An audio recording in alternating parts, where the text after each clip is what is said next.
Hello and welcome to my beginner's video for Sony Vegas Pro 10. This tutorial is for Pro 10, but it will be okay if you use Pro 9 or Pro 8.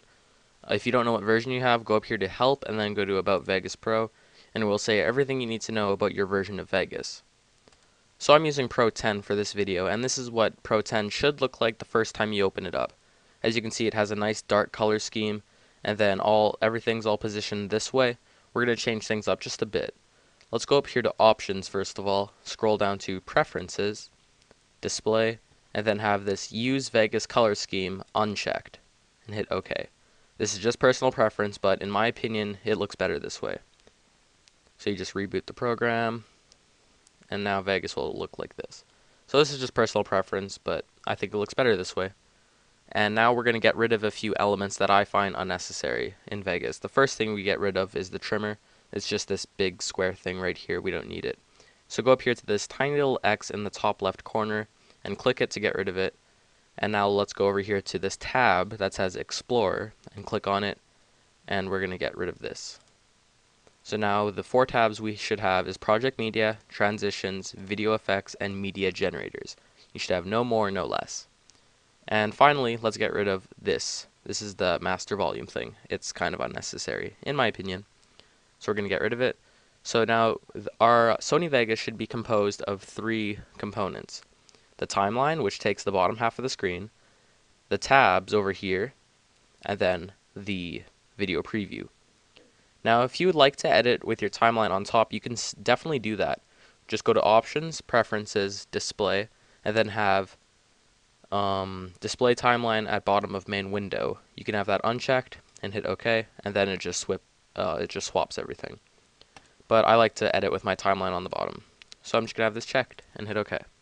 So this is what my Vegas usually looks like when I'm editing.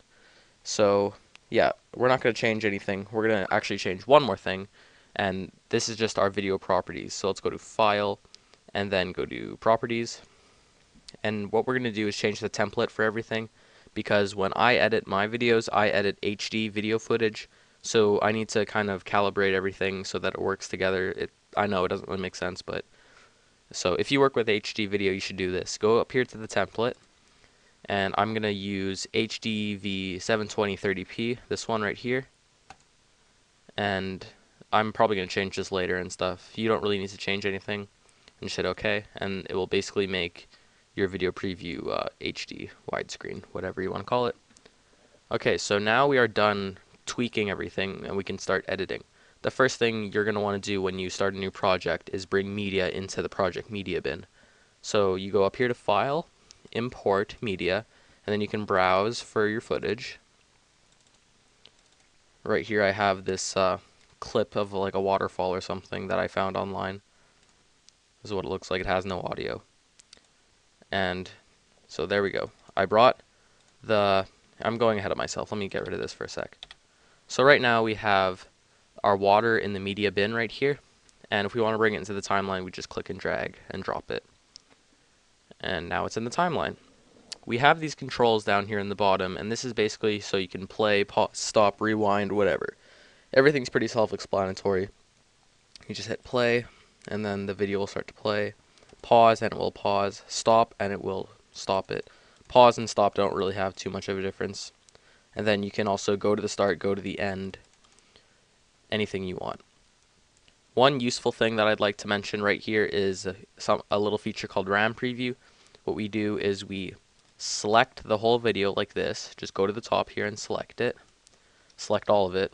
And then hit Shift and B on your keyboard, and it will conduct a RAM preview. And this is very, very useful when you're editing large projects with multiple video effects and stuff. So take advantage of this feature. It's really good. So it's rendered that whole section, and then we play it, and then there's no frame rate issues or anything. It's perfectly smooth. Okay. However, if you don't want to do RAM previews all the time, you can go up here to the preview quality and adjust it to something lower, like draft quarter, and then the quality will be lower, but there won't be as many frame rate issues. But for the most part, I just keep it on preview auto. Alright, so this video clip is kind of boring right now. I'm going to add a video effect to it. So let's go to video effects, and there's a variety of effects we can choose here. I like to choose TV simulator for a video just because it's really noticeable. We can go to TV look and drag it on, and you'll see in the video preview that the effect has been applied. And we can also adjust the settings here. Like if I screw around with these sliders, you'll see that it changes the effect. And if I want to get rid of this effect, I go up here to this green thing with the red X and click that, and it gets rid of it. Okay, so that was TV simulator, but you might want to use a more practical effect like color corrector. If you bring color corrector, and then you can use any of these ones, like let's try purple, and it makes things very, very purple. And then same thing as the last effect, you can screw around with all this stuff. I'm just going to get rid of the effect.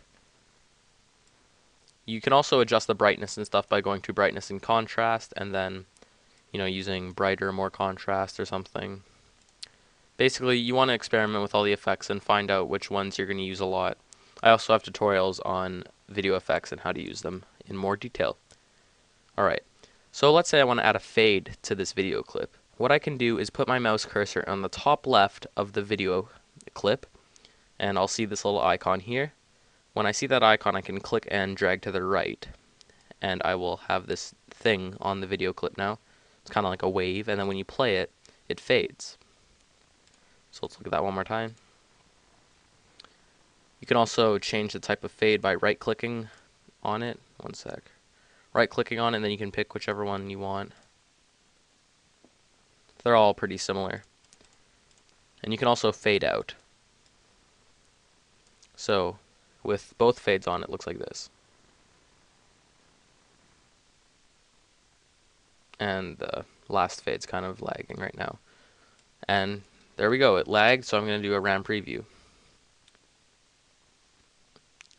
So now let's play it back one more time.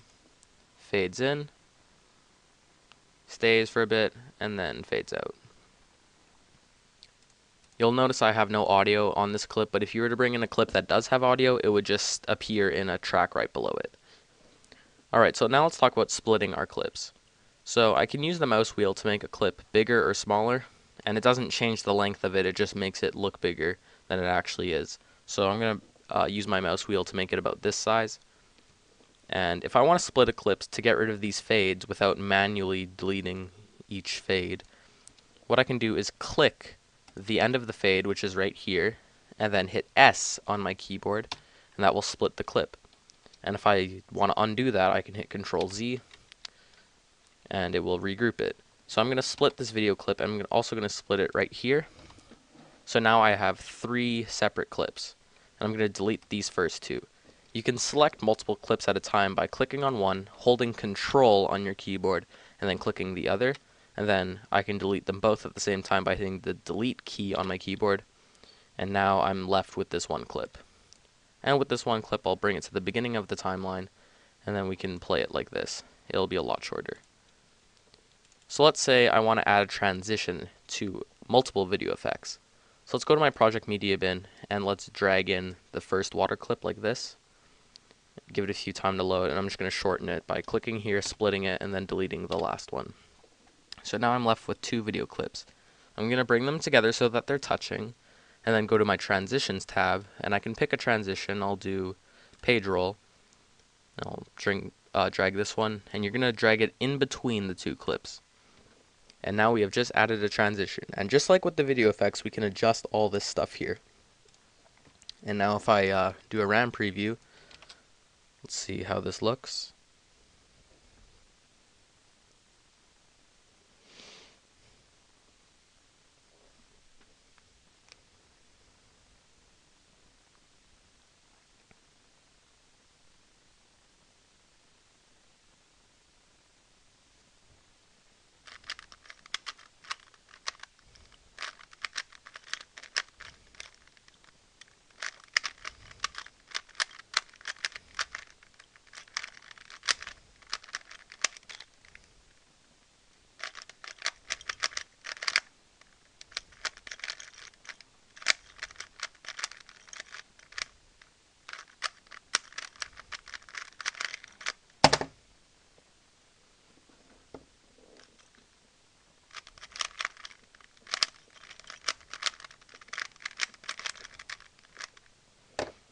Okay, so now with the RAM preview done, we can play it.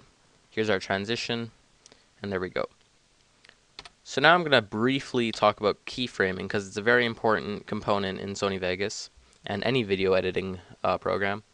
So let's go to our project media bin and bring in the water clip one last time. And I'm going to delete it, or I'm going to split it here. And I'm just going to get rid of the other half. And now let's add a video effect to it. Let's do TV simulator again, just for shits and giggles. So let's bring in TV look. And now I'm going to show you how to keyframe. So when you use Sony Vegas Pro 10, it says animate right here. We click that, and then we get this thing here.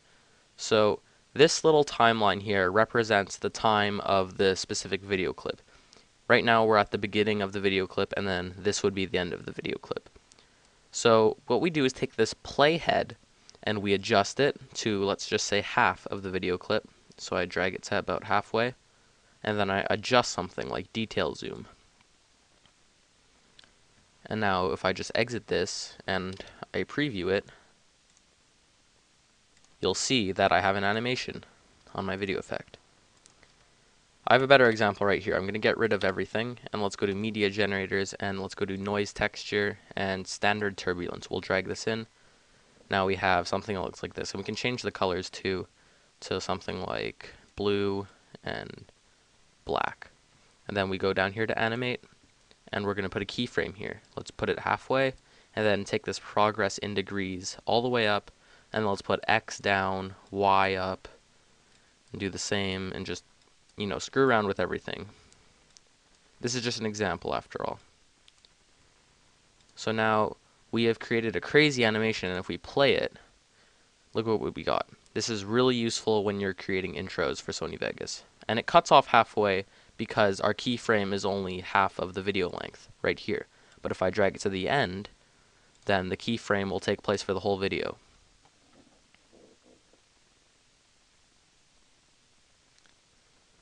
Yeah. Okay, so let's briefly talk about adding text to a video. Here in our Media Generators tab, we can go to the text category, and then let's just drag this one hot. And we drag it on top like this, and it'll go in its own track. And I can say, sexy, sexy video. And I can adjust the size. That's a little small. That's what she said. And I can also go to placement and put it up here if I want.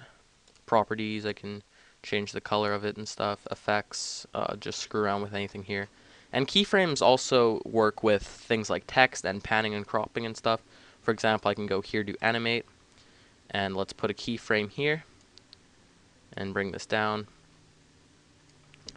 And now, if we play it, we have this, and it's just a little laggy. So yeah. And then finally, I'm just going to talk about panning and cropping. So let's go up to our text here, and sorry, I should have showed what I did there. You're going to click on this little icon here that looks like a square. It says event pan / crop. You're going to click that, and then this thing comes up, and then you can, you know, zoom in on things like this. Basically, this square with the F in the middle represents the camera view. So I can focus in on sexy SE, and then I can also keyframe it, just like I was doing before, and move that over here, and zoom it out. I also have very many tutorials on how to do this in more detail. I have panning and cropping tutorials, keyframing tutorials, tons of stuff. Alright, so we created a little video here. Let's go watch it from the beginning. So this is what we created. Sexy, sexy vid. The O got cut off, but whatever. Alright, so we got this amazing video, and I want to compress it into a file that's shareable through YouTube, email, burnable to DVD, whatever. So how do I do this? I got this amazing video. I'm going to go to File, Render As, right here. Go to Render As. Don't go to Publish. Just go to Render As. And I'm just going to save it to my desktop, and I'll just do a really poor quality video. Just go Default Template, and I'll call this Sexy, Sexy Video. And then I hit Enter, and the render starts. And it takes a while sometimes, especially if you're working with HD video, or if your computer sucks really, really bad, or both. But it takes a while, and when it's done, you can do whatever you want with this new video creation that you made. you could upload it to a video sharing website.